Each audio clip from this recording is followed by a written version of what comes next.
Hello and welcome to the Sports Centre YouTube channel. Me and Carl are here today to discuss Formula One and in particular Lando Norris getting his first ever Grand Prix win. Carl, how are we doing? Yeah, good mate. Good. How are you? I'm all right, mate. I'm all right. I was buzzing. Obviously, I'm quite a big F1 fan, and Lando being a fellow Brit, I was really happy for him. To be fair, it's been a long time coming. It has to be fair.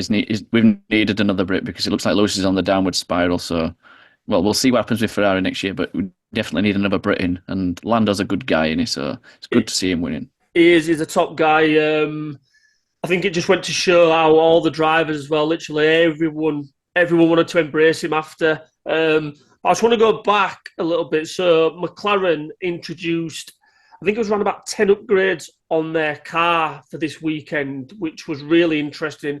And the majority of those upgrades, there was on the front. So just to list a few, I've got them here. They had a new front wing with new corners. They had new front suspension geometry and new front brake duct. So apparently all that was basically to help them as they go around the lower speed corners, which potentially proved dividends. I mean, we'll get into the race now, but there was a couple of other stuff as well, and apparently a couple of things as well that they'd actually nicked or replicated, shall we say, off the Red Bull car. Well, that's one of the bonuses about when the Red Bull's constantly on podium. You can go and have a bit of a snoop and have a bit of a look at the car, can't you, and see what are they doing? Like, oh, we need to emulate that or replicate that. Or Yeah, well, I don't understand why more people don't do it, because obviously Red Bull are absolutely smashing it at the moment. So it's beggars belief why more people or more manufacturers don't try and replicate that. But anyway, no, we're not talking Red Bull this week. It's all about Lando. So yeah, and to be fair, not the best start to the weekend for him. So this was a sprint. This was a sprint race as well in Miami, and he had a DNF in the sprint, so not ideal start to him, but got into qualifying and he managed to qualify in P5.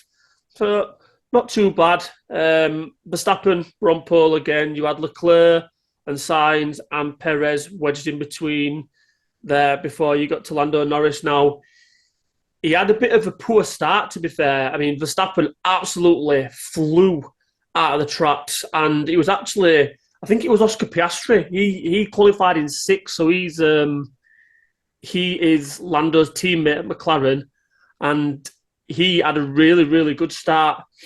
But I think the decisive factor was the safety car, and it just timed it perfectly where Lando managed to get in the pits. So with the safety car, as most people will be aware, because all the pack is slowed down, you basically the time for your pit stop is pretty much halved, and Lando just basically timed it absolutely perfectly. So he got what you class as a cheap pit stop, and then therefore he came out ahead of the pack, leading the pack, fresh tyres. Bit of a tricky restart for him after the safety car, so he backed up the pack, and he didn't get, well, obviously he dictates the pace from there, and Verstappen was all over him, absolutely all over him.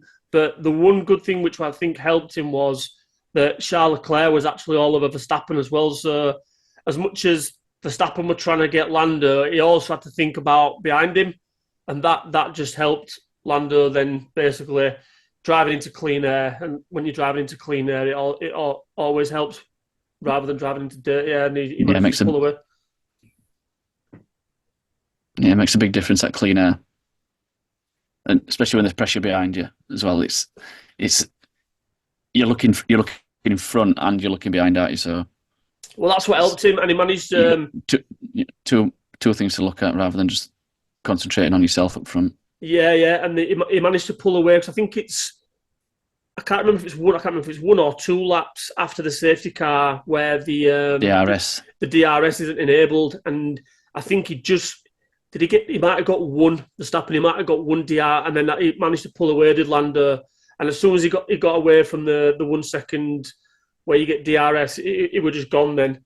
and it was just all about basically just managing his tyres properly, managing the pace race, and mate, he did it to perfection. But one thing that I did notice as well when I was watching the race, like Verstappen were a bit complaining a bit about his car, and I just wondered, is that showing a bit of a chink in his eye? Yeah, well, yeah, sore loser. Well, that's what I thought. I thought, is he just been a bit of a sore loser? The fact that he's so used to winning, and is it all a bit? Oh well, the car don't feel right, and that's why I'm not. Is what he just kind of like planting those little seeds, or actually, could it be that people are maybe catching Red Bull up now? I don't know. I mean, we're still early on in the season, so it'll. I'm sure it'll Well, all. we need him to we need him to have issues, and we need others to have catch up because it's so boring at the minute. I mean, I used to watch this. I used to watch it years ago, and as soon as he started dominating, it became the most boring thing in the world. Mm. And I can't get back into it. I just can't do it, which is a shame because I used to love F1.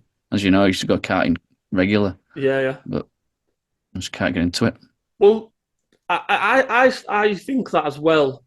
But then I think I'm a bit of a hypocrite because obviously Lewis was so dominant. But I think the time when Hamilton was so dominant, Nico Rosberg pushed him a lot. Whereas obviously Red Bull are so dominant now, but Perez is getting nowhere near. Nobody, no.